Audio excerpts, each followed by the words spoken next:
So is it worth it to be out here driving food delivery during a nationwide outbreak? Thanks for joining another live stream, guys.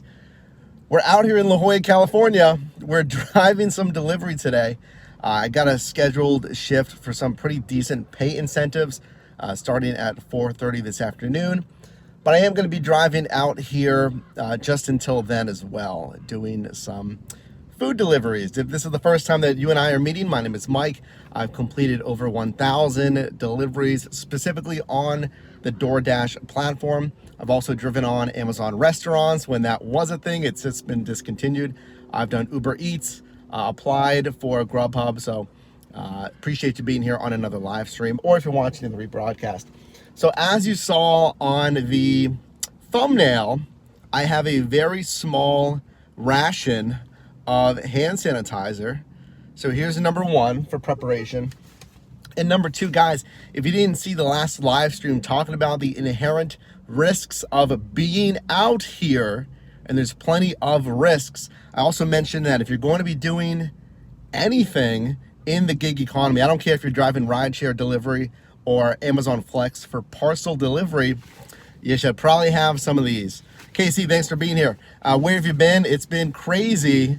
I've been out and about, with the full-time job, what have you, but I've still been driving this entire time. These, so I got these yesterday. These are just size medium kitchen gloves. I would highly recommend, if you can find some of the exam gloves, the nitrile gloves, I believe, are the best one, if I'm saying that correctly. Nitrile, I believe, nitrile, versus vinyl or some other material. But these are the only ones that they had yesterday at CVS. So we have these very visible yellow, plastic latex kitchen gloves that are a little bit uncomfortable, a little bit tight, but that's step number one. And then again, the Germex number two. So is it worth it? Let's talk about this. So again, I'm going to be out here in La Jolla, California. Let's raise up the seat a little bit.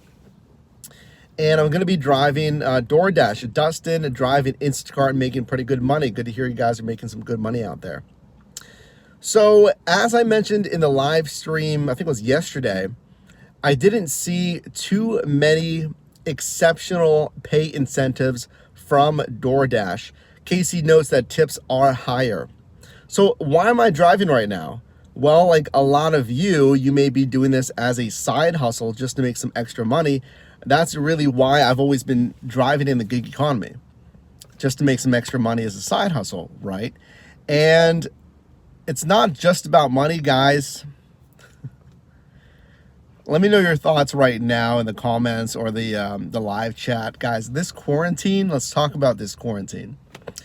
I'm here, of course, in California. I live in San Diego, and there is a statewide quarantine due to this outbreak, stating that you should not be outside unless you are traveling for essential business. If you're caring for an elderly friend or family member, if you're out getting groceries, really that's about it. You shouldn't be outside. And if you can see this parking lot, I'm by a Ralph's grocery store. I think there's a Whole Foods across the way too. For a Sunday, it's decent. It's not completely empty. I went to Whole Foods yesterday. They're practicing the social distancing where they're taping off 6-foot segments for you to stay separate from another consumer. And they're ushering in people to the grocery store, basically one by one, as they deem fit for the foot traffic in the grocery store. And I'm sure you guys have seen that where you're at. Let me know where you're watching from, by the way. So let's talk about this quarantine and just the vibe of being out here. So I drove delivery yesterday. RS says, I'm driving Uber and Lyft, risking myself, and business is down 70%. Yeah, guys, if you're driving rideshare, take note, business will be down. It's going to be down if you're driving rideshare because people are not supposed to be out. Anyone that you're transporting on rideshare, again, they should really only be doing so to get some food, visit an elderly member that they may be taking care of, and maybe a few other essential business activities, going to a hospital or maybe a veterinarian. I think those are open. Other than that, yeah, guys, if you're doing rideshare, remember that the risk is going to be up because of this. And again, get some gloves, get something. I know that these and the hand sanitizer in short supply. I cannot find any hand sanitizer anywhere. But you should know that your traffic is going to be down with your passengers on rideshare. So I've been driving delivery. Again, the vibe out here, it's probably what you guys are thinking too. It's kind of weird. It's a little eerie. To be honest, it's like you look at everybody and you're seeing almost a threat with every single person, for lack of a better term. You're wary of every single person. And unless they're at least 6 feet away, I feel like, at least for me, your personal bubble has certainly increased with all of this going on. You don't want anyone even remotely close to you. Timothy says, be safe. Appreciate that. Yeah, thanks, guys. Yeah, I don't want anyone remotely close to me, even if they look in good health. Now, let's talk about delivering, if it's worth it, right? Really the premise of why I wanted to jump on here for you guys. The process of doing these deliveries has been the same as far as ease, as far as difficulty, what have you. It's not any harder to do these deliveries. In fact, it's easier. Every single restaurant, I'm sure you guys can echo this and let me know, these restaurants are closed. It is takeout only. It is delivery only. So you don't have to worry about going into a restaurant filled with people because they are closed. I picked up at a Buco di Beppo the other night, and the doors were locked, and a staff member had to come out and let me in just to pick up my order. And that was days ago. Now it's mandated that all non-essential businesses close. So if you're driving delivery, note, hey Jay, thanks for being here. Note that these restaurants is just going to be catered to you. So it makes it easy. They're only expecting delivery drivers, so you don't have to worry about coming in contact with any consumers, which again lowers the risk and encouraging the social distancing. So number 2, the pay, especially on DoorDash, because that's what I drive here. There's some pay incentives. Like I mentioned in that other live stream, it's about $1 to $4. It's basically what we've come to expect from DoorDash. We're not talking about $6, $7, $8 pay incentives. Now here's an idea. If you guys have maybe ordered delivery yourself, at least on Uber Eats, and you can tell me if this is echoed across other apps, Uber Eats has waived the delivery fee for their consumers to encourage business to these restaurants, because obviously they're losing revenue from people not being able to come in and dine. Now, Uber is not getting that revenue from their delivery fees, right? Could they do something to increase pay incentives to drivers? So again, on DoorDash, maybe they could pay an extra $1 or whatever it is, or maybe increase the base pay by 25%, something like that. That is, in essence, hazard pay, because you and I are out here driving delivery or rideshare or Amazon Flex, whatever you're driving. Should there be some hazard pay? Now, to play devil's advocate here, if these companies say no, that's because they can say, well, hey guys, we've seen traffic, as one of you guys mentioned, passenger traffic has dropped off by 70%, which means our revenue has dropped off by 70%. We can't pay you guys an extra 25% on top of that. Then we're losing about 100% in revenue. So I can see that case. Okay. Any questions? Let me know in the live chat on how this is, what it's been like, because this has only been a week, guys. And I hope you're staying safe wherever you're at.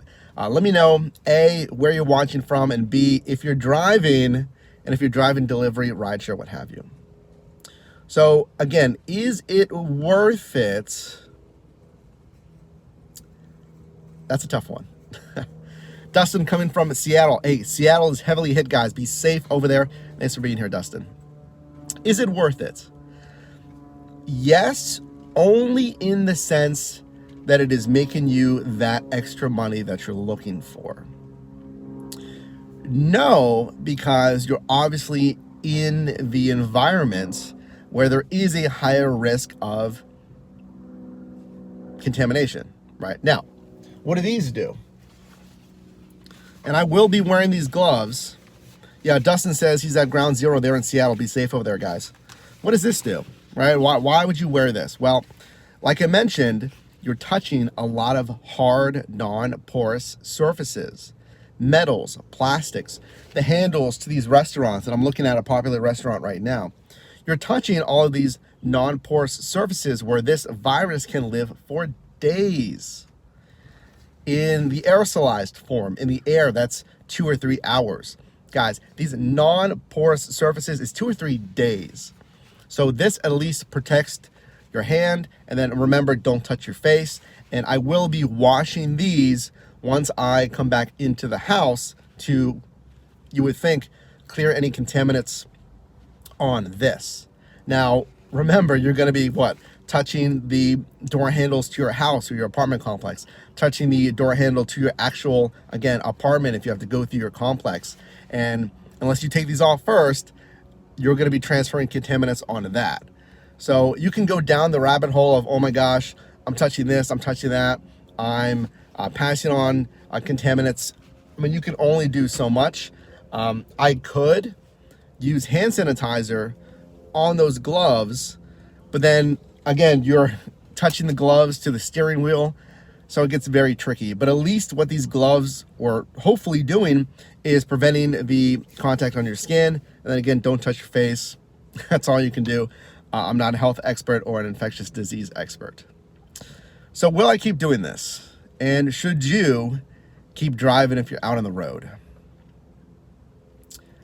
What do you guys think? Think to yourself, if you're driving right now, delivery, should you keep doing this? Because from the narrative that I've heard, this is going to continue for weeks. The initial quarantine release date was at the beginning of April, which is in about, what, 2 weeks or so. Rick, thanks for being here. But to be honest, guys, we're expecting at least a month or 2 months. I've heard other projections that could go deep into the summer or even later. We don't know, at least here at Ground Zero. Dustin says ride sharing is a much higher risk. Like I said, guys, in that initial live stream, with rideshare, I have somebody sitting right here or somebody sitting right back there, and that's for an extended period of time. At the minimum, minutes. At the worst case scenario, an hour plus on long rides, and they're sitting right there in this contained space with a lot of recirculating air, which is another thing that's been stated. Recirculating air is bad because you can't get any contaminants out. You might want to have the windows open. So that's why I'm not a fan of rideshare. If you guys are driving rideshare, I would suggest to be very wary of that. If you're going to keep driving, wear the gloves, maybe get the respirator mask, right? The appropriate version of mask. Again, I'm not a health expert. That's just straight my opinion there. But as far as delivery, I mean, I'm going to keep driving, guys.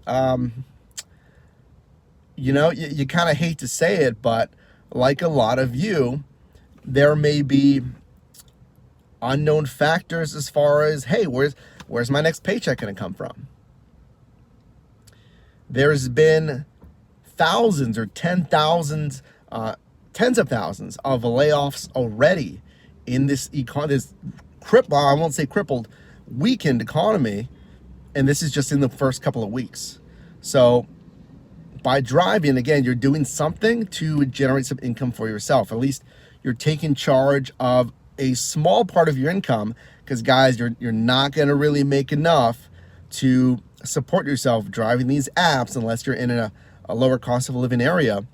But I'm going to keep driving just to hopefully, best case scenario, give me a little bit extra cushion as my 9 to 5, my standard job, does continue to keep us on payroll as we are still employed, as we are working from home, like I know a lot of you are, and tell me how that's been for you guys. Rick says, over the years, I've had a lot of trips to the ER. I delivered food to the ER. Believe it or not, right here in La Jolla. I went to the major hospital. I delivered food to the emergency room about 3-4 days ago as this is all going on. And now I didn't go inside, but all the staff, again, they had the personal protective equipment on, and a staff member came out, all decked out in the gear, and I delivered to her. But I mean, you want to talk about really feeling what's going on in the economy and environment right now.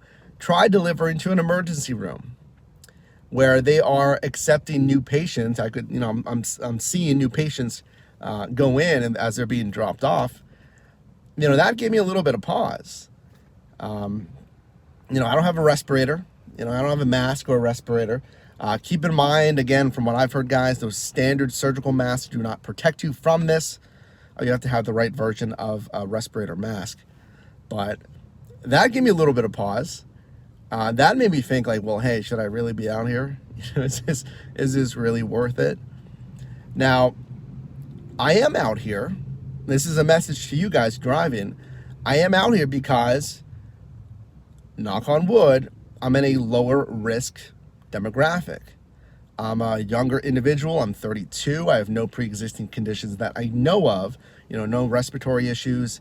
To my knowledge, I'm not immunocompromised. I rarely get sick. Again, knock on wood. But these are things you have to consider. If you're a driver and you're a older individual, 50s, 60s, what have you, you may be in a higher, most likely in that age, you're in a higher risk age group. Dustin says, I have very severe asthma.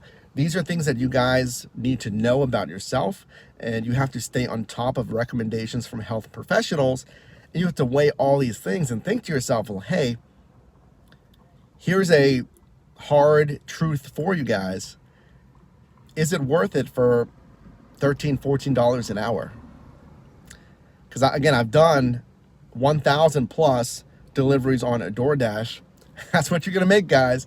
And that's why I drive during these pay incentives, because you're going to make more than that. But without pay incentives, you're making $13, $14 an hour.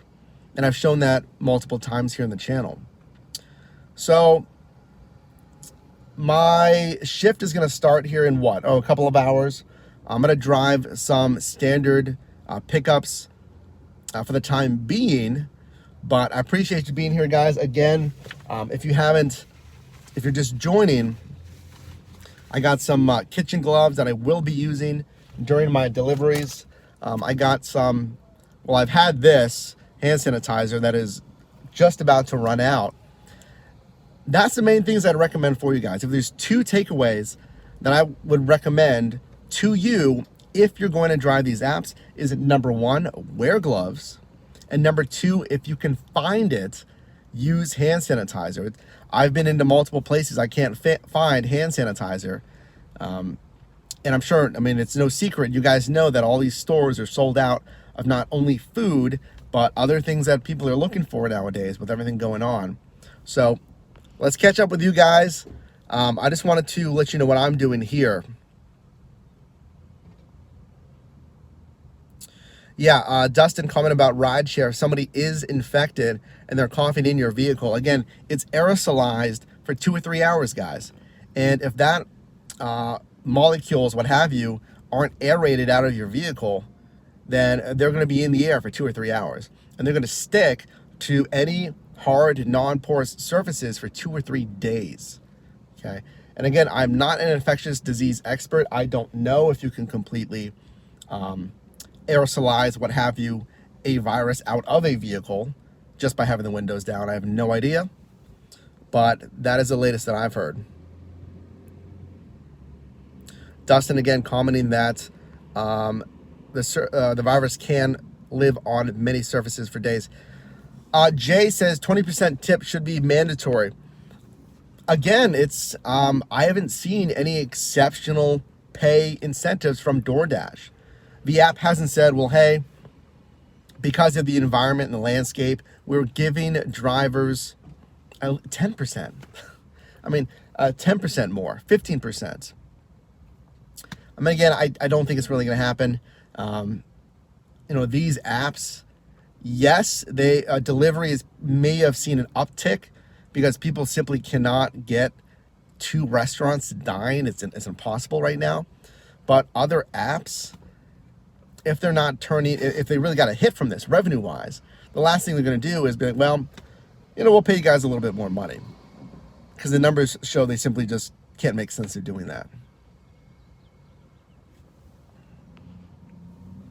Rick says, I don't have extra hand sanitizer or gloves to burn on rideshare.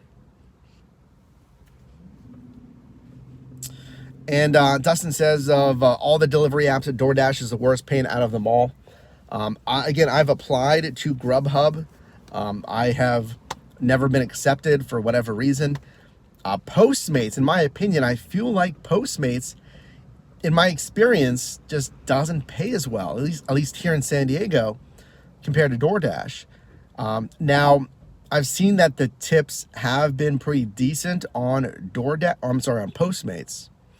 The after delivery tips have been okay on Postmates, but it's not a for sure thing on Postmates. You don't know what you're going to make until you finish that delivery on Postmates. At least on DoorDash, I know, hey, if I'm going to take my time to do this delivery, okay, I can see it's 5 miles away. It's going to pay $10. That's $2 a mile because of pay incentives or a good tip from the consumer. I'm going to take that all day. Versus one that is, let's say, 3 miles away and it pays $4.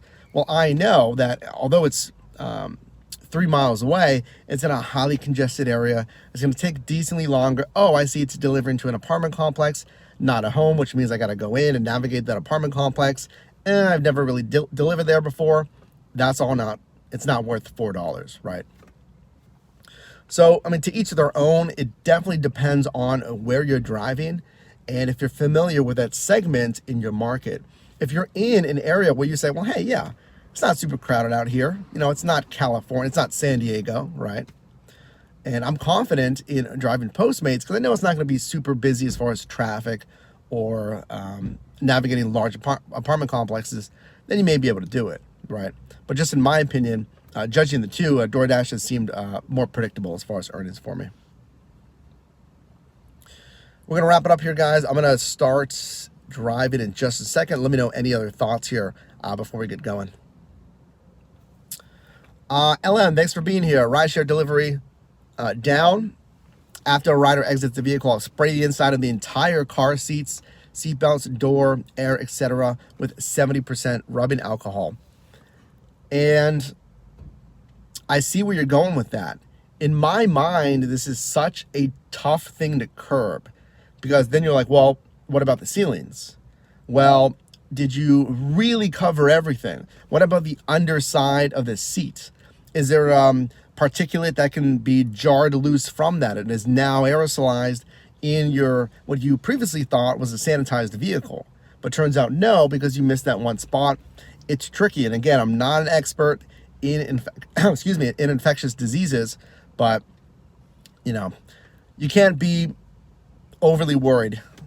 I mean, you have to take precautions, but if you obsess about it, if you are going to be out here, especially if you're going to be out here driving and you obsess about, hey, I'm going to do every little thing, you may be wasting your time, not really making any money. At the end of the day, you're still going to be worried. I think at the very least, gloves, hand sanitizer, and sure, if you want to Lysol things down, especially if you're doing rideshare, go for it. I'm sure it doesn't hurt just to be safe. All right, guys. Well, I'm going to start driving here.